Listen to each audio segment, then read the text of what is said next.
On today's live daily news, a shooting on the east side. The chamber releases this year's 20 under 40, and the city of San Angelo cleans house in the rec department. Plus, TLCA San Angelo's founder, Walt Landers, joins the show to give you a full update on San Angelo's top charter school. All this plus more. I'm Matt Trammell, and this is Live.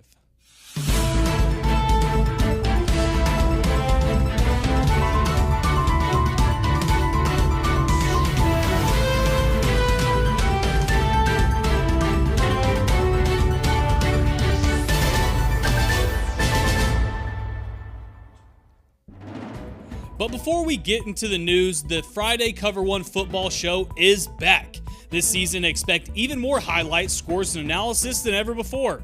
Cover 1 football will be every Friday at 4, 8, and 10 o'clock. This year, Cover 1 is presented by Angelo, Intertel, Jim Bass Ford, Destination Ford of Brady, Texas Bank, and others. This week, we'll kick off with action from Central, Wall, Cristoval, and so much more. So don't miss out. That's Cover 1 football this Friday starting at 4 o'clock only on San Angelo Live.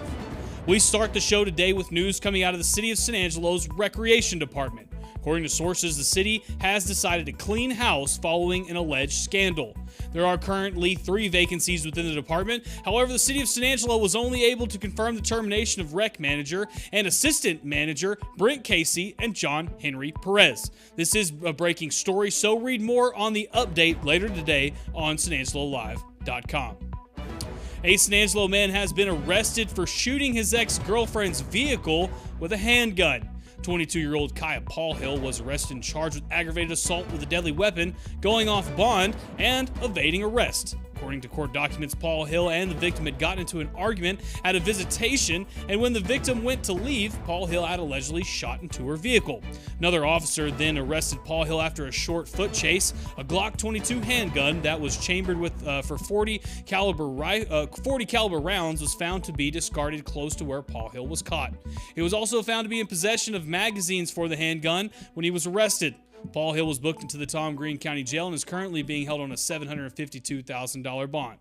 You might remember him for being in the news earlier for another shooting in North San Angelo. In more light news, the San Angelo Chamber of Commerce today released the 2023 20 Under 40 honorees. This list is comprised of professionals in town that not only excel in the workplace, but in the community as well. This list includes everyone from doctors at Shannon to owners of local businesses. I won't give you the whole list here, but you can always check it out on SanAngeloLive.com. And the San Angelo Stock Show and Rodeo Association on Wednesday announced the matchup of this year's roping fiesta today.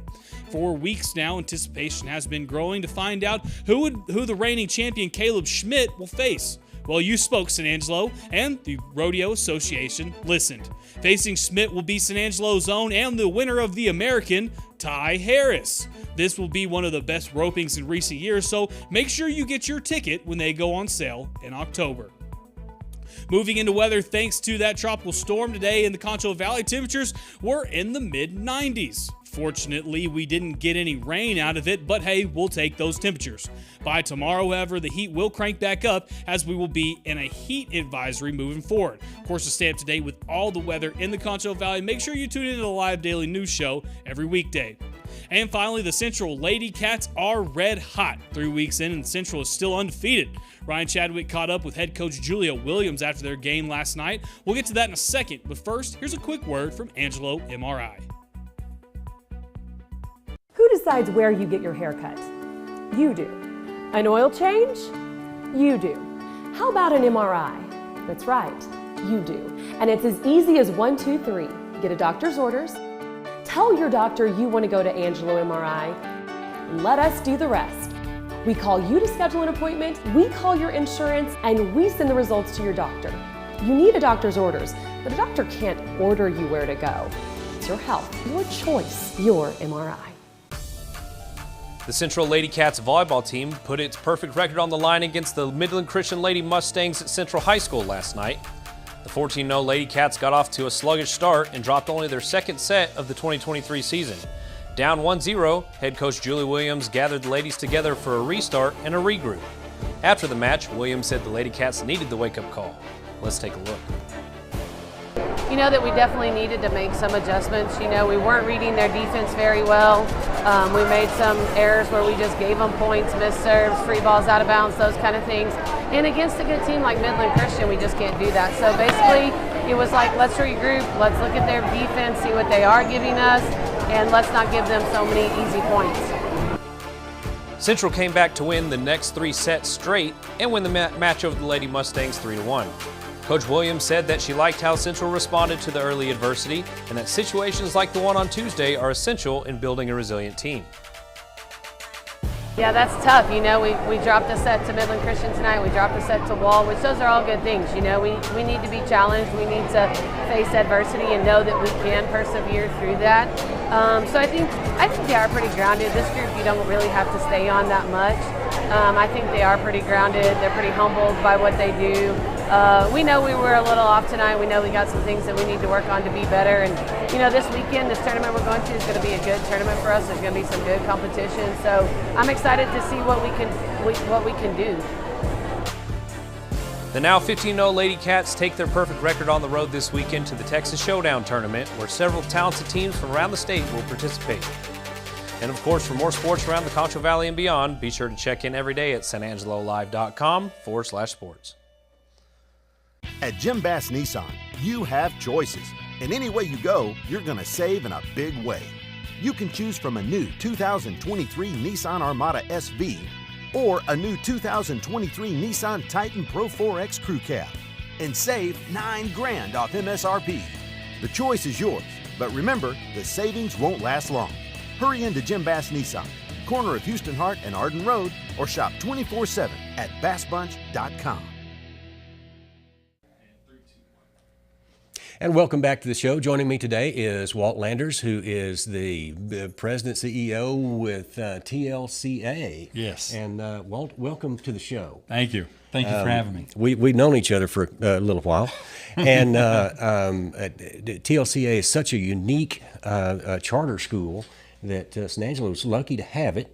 But you're not just here. Nope, not just here. We're in Midland, Abilene, Arlington, and Cedar Hill. And school just started. Just started.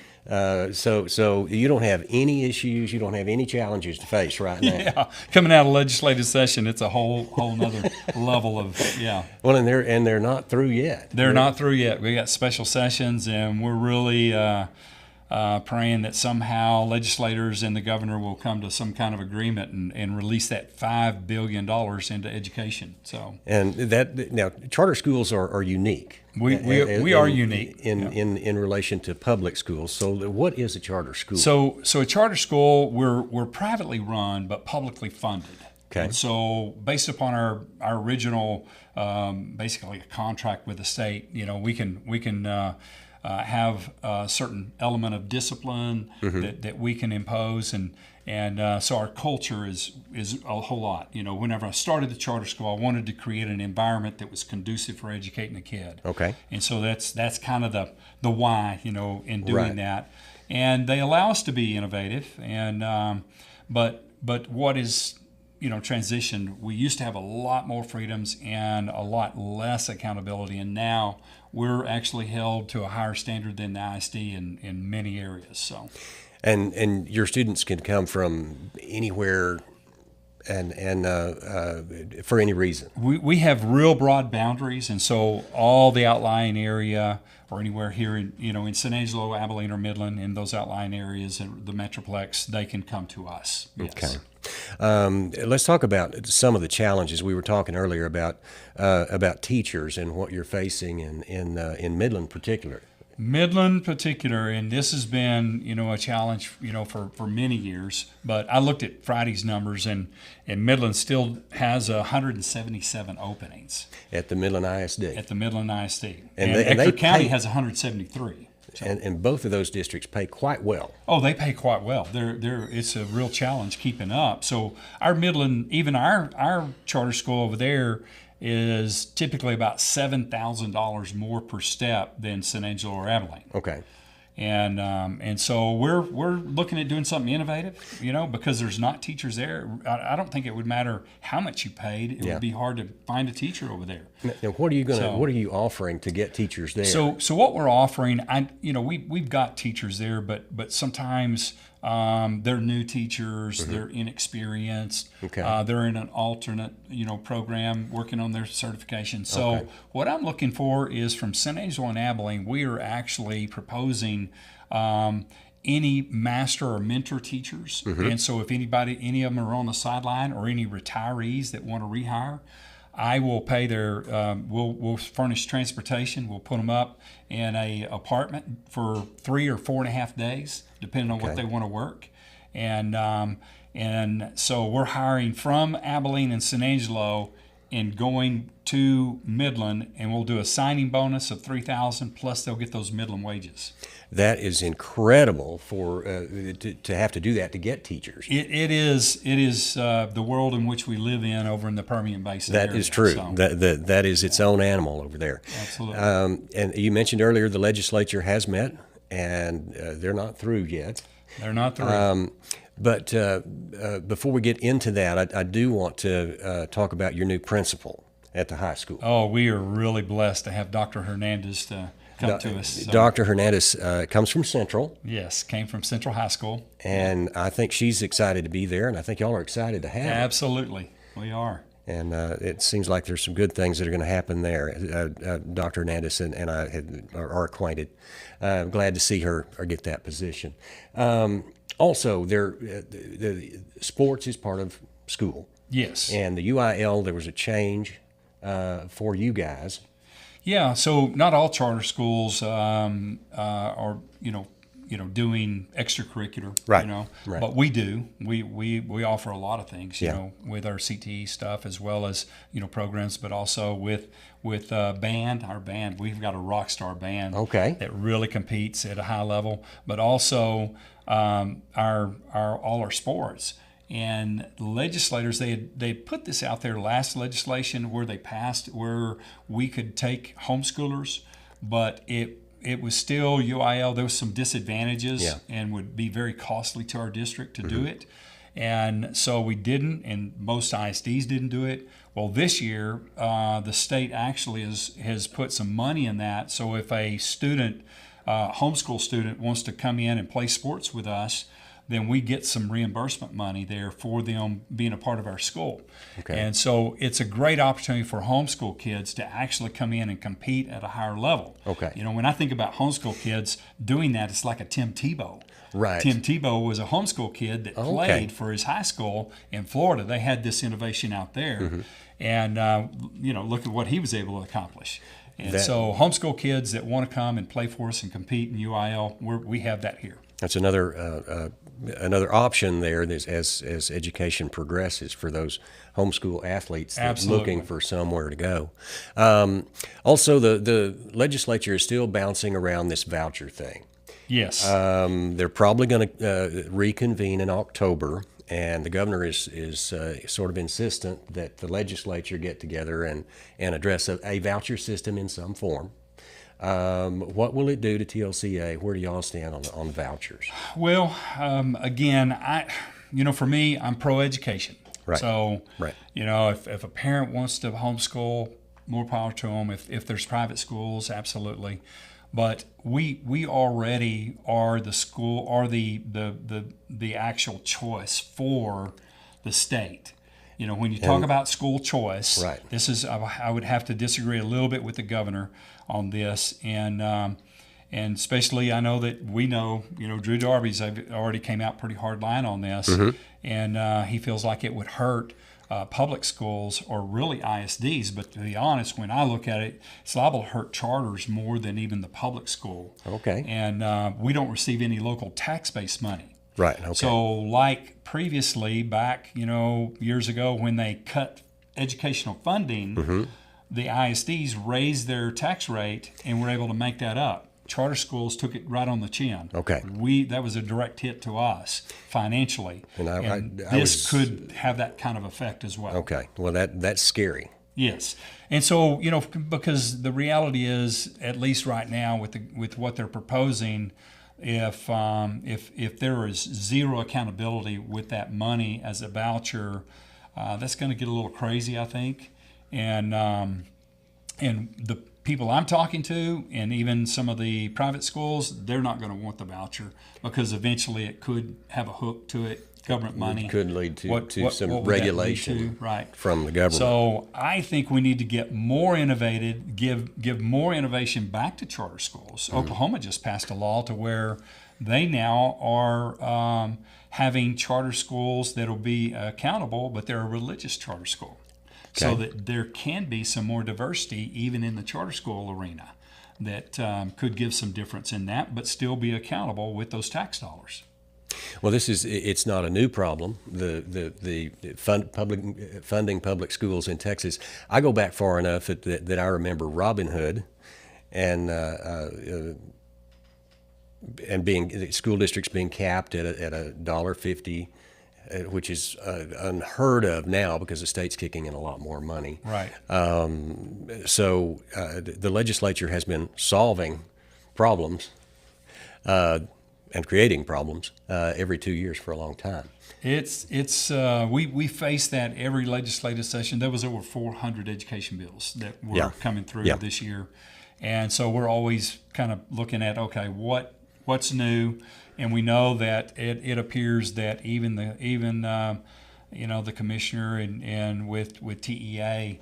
I was at the service center yesterday, and they're saying that everybody better expect about a grade level lower than what they were last year. And it's because of this whole A to F and what they're doing in this to public schools even. Right. And it's the same students, it's the same accountability, the same test for the most part, and yet they have reconfigured it where it's going to look like that we're actually doing worse than what we actually are. And the concern is that some of that is going to play into the voucher. Well, if public schools are failing enough, then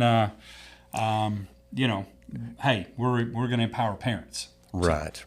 And I can see that this is part of a reaction to COVID and shutdowns, and maybe it's there are smarter people than me that are working on this problem. Well, and that's the sad part is the commissioner promised us that he would actually make there become less bureaucracy in the public school system, and it's only doubled. Yeah.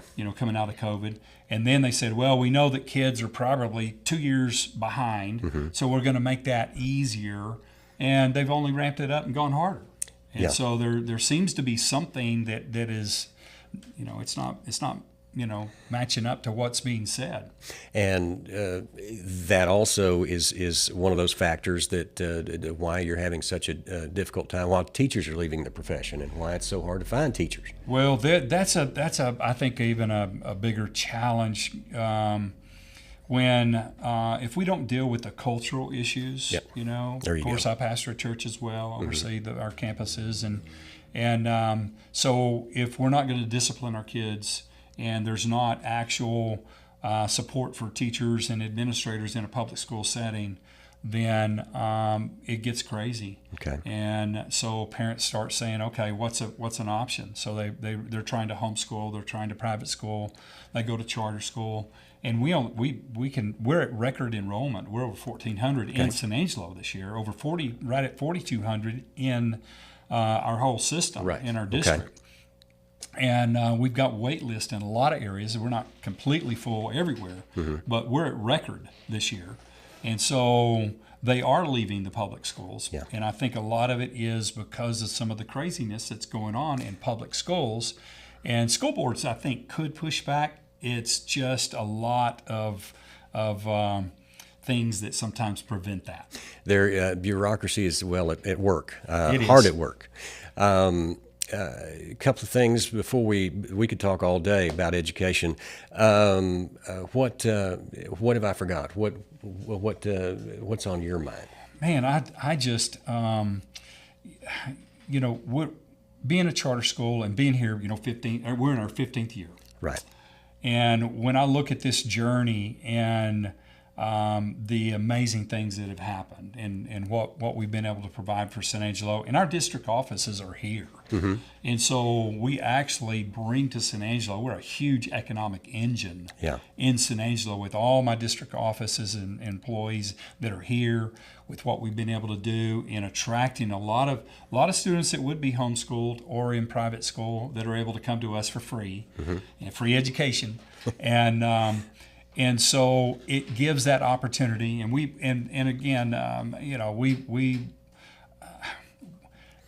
there are charter schools that I think do cherry pick. They set their rigor so high that it shakes out that lower end. Okay. But all of our schools are Title I at-risk schools, that really go after a lot of those students that are struggling and work hard to be able to bring them up. Okay. And funding's crucial for us. And if the governor shifts that, a lot of charters are having the discussion, okay, do we end up shifting and just don't be a charter? Because if there's no accountability, and the state's paying us $6,400 per kid. The right now proposed is $8,000 per kid. Okay. Why would I do all the accountability for less money if this is being offered? If you can, I think again, there's something strategic. I don't know what's going on, but I'm concerned. Well, that would keep me up at night. Walt, always good to talk to you. Thanks for coming. And hopefully we'll do this again after the legislature meets and after they resolve their issues. They're saying October. We'll see. October. Walt, thank you for being here. Thank you. All right, we'll go back to you guys. When it comes to unique pieces you can't find anywhere else, Kano's Diamonds and Coins is your one-stop shop. With over 24 years in the diamond and coin industry, Kano's Diamonds and Coins is West Texas's choice for diamonds, jewelry, coins, silver, and gold. Owner Bill Kano stands by his work and offers free consultations, including estate jewelry. Don't just trust anyone with your valuables. Come see the staff at Kano's at 1016 West Beauregard in San Angelo. Thank you, Yantis. Thank you, Walt. It's always very interesting to learn what the charter schools are up to, especially right now as the legislators trying to figure out that crazy situation, which is the school vouchers and school choice. This has been Live Daily News. We're here every weekday during the 4 o'clock hour. We're going to be giving you all the news and an interview to get you by. Plus, on Fridays is our special Cover One show, where we're going to follow teams from all across the Concho Valley on their trip to, hopefully, state championship. For everybody here at San Angelo Live, I'm Matt Trammell. We will see you guys tomorrow.